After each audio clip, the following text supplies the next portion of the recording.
जितना आज हम कर रहे हैं। वही बात है, जो अपने पूर्वजों को अपना प्राणों में प्रतिष्ठित करता है, कहते हैं प्राण प्रतिष्ठा हो रही है। प्राण प्रतिष्ठा पत्थर में कभी नहीं होती, लेकिन हाँ अपने प्राणों में प्रतिष्ठित कर लेना, उनके विचारों को अपने प्राणों में जीवित कर लेना, यह आवश्यक हो जाता है। ये हम कर नहीं पाते। जो अपने पूर्वजों को अपने प्राणों में प्रतिष्ठित नहीं कर पाता है, ऐसे व्यक्ति का जीवन नहीं होता। आप मुसलमानों की बात करते हो, मुसलमानों के प्राणों में मोहम्मद प्रतिष्ठित है साहब। याद रखना, मूर्ति कहीं नहीं है पूरी दुनिया में, लेकिन मोहम्मद को कोई खत्म करके दिखाता है, कोई खत्म कर सकता, कोई मार सकता, कोई तोड़ सकता। क्यों? क्योंकि उन्होंने उसके प्राणों में प्रतिष्ठित कर दिया, उसके प्राण में बसे। अपने माँ बाप का अपमान सहन कर सकता है मुसलमान, लेकिन मोहम्मद का अपमान बोलो सहन नहीं कर सकता। क्यों? क्योंकि उन्होंने प्राणों में बसा लिया है उसे। ये हिंदू इतना कमजोर है कि पत्थर में तो प्राण प्रतिष्ठा करेगा, लेकिन अपने प्राणों में उस राम को प्रतिष्ठित नहीं कर सकता। और यही हमारी सबसे बड़ी भूल है, इसलिए परशुराम से दूर होते जा रहे हैं हम लोग। बहुत सुंदर सी बातें कही है। वेद को यदि पढ़ें, वेद को यदि सुने, उपनिषदों को सुने, तो बड़ा सुंदर सा वर्णन आता है, लेकिन हम समझने में असमर्थ हो रहे हैं। जो व्यक्ति अपने मूल से दूर हो जाता है, चाहे वो जड़ पदार्थ हो या चेतन पदार्थ हो, वो समाप्त हो जाता है। जो अपने मूल से अलग हो जाता है। यदि किसी पेड़ की शाखा को आप काटे, वो अपने मूल से अलग हो जाएगी तो हरी नहीं रह सकती। टूट करके डाल दो नीचे, तोड़ करके वो हरी नहीं रहेगी, सूख जाए। मूल जब भी व्यक्ति छोड़ता है तो वो बेकार हो जाता है। इसलिए ध्यान रखना, अपने मूल से जुड़ो। और दुनिया का मूल क्या है? ईश्वर। और उस मूल को कौन जताता है? वेद। ये वेद जो है ज्ञान का मूल है, ये भी याद रखना, क्योंकि मूल के द्वारा उत्पन्न है तो ये मूल है, लेकिन हम समझ नहीं पाते।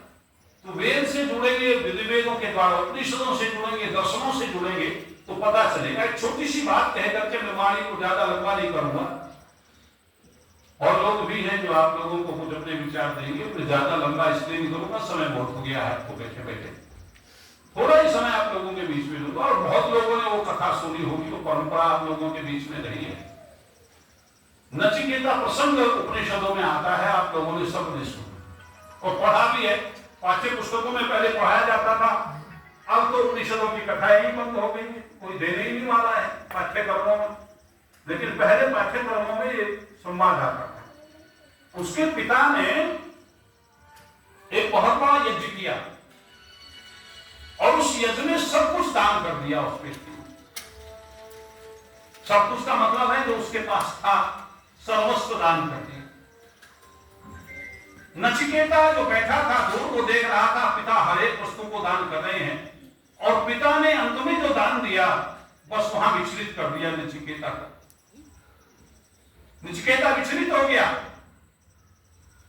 वो विचार मग्न हो गया उसी समय। और वो अंतिम दान क्या था कि पिता सब कुछ दान करने के बाद में जो गौएं बची थी उनको दान कर रहे थे। और उन गौओं में ऐसी भी गौएं थी जो चल फिर नहीं सकती थी, चारा नहीं खा सकती थी, चल करके पानी नहीं पी सकती थी, असमर्थ थी प्रत्येक प्रकार से।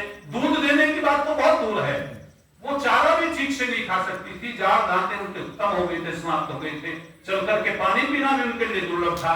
तो ऐसी गौओं को पिता को दान करते देख करके नचिकेता विचलित हो गया। विचार करता है, ये समझाने की दृष्टि से है, ये जो कथाएं दी जाती है समझाने की दृष्टि से दी जाती हैं। और वो आज हाल हो रहा है, समाज में वही हाल हो रहा है जो नचिकेता के पिता ने किया।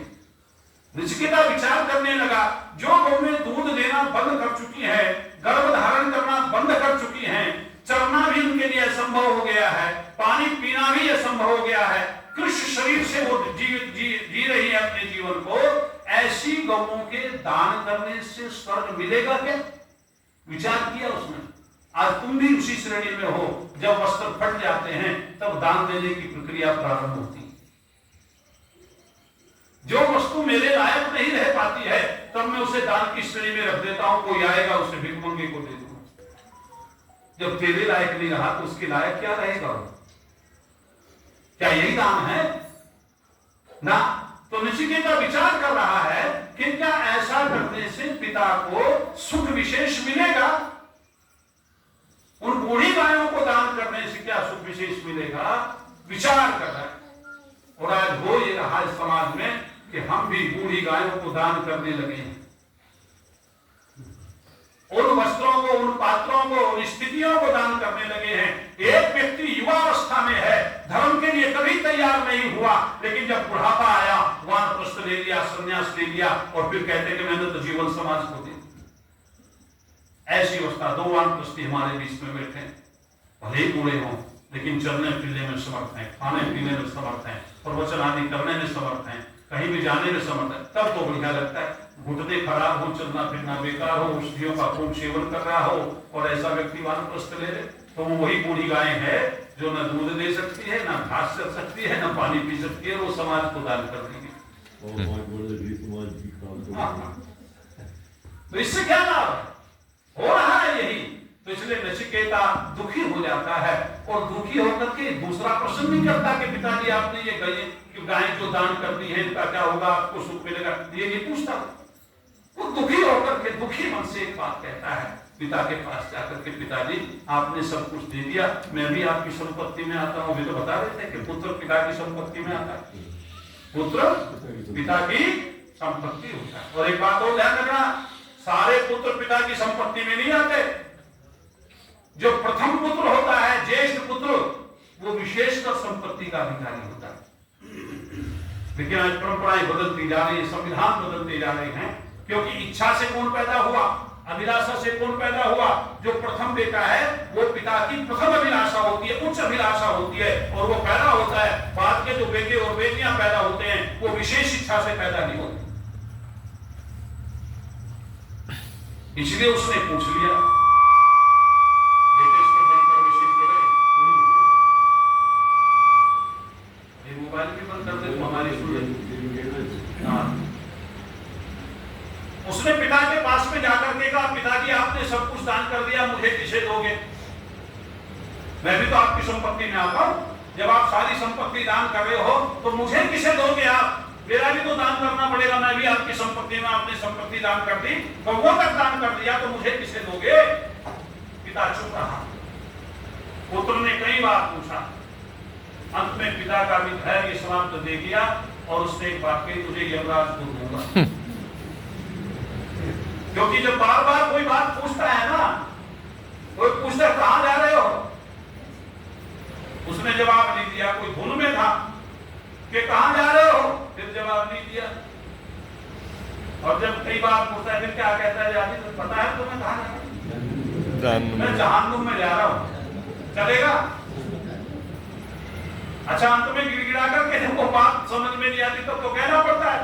तो पिता को धक्का लगा, उसने कहा बार बार पूछ रहा है, उसने कहा मैं तुझे यमराज को दूंगा।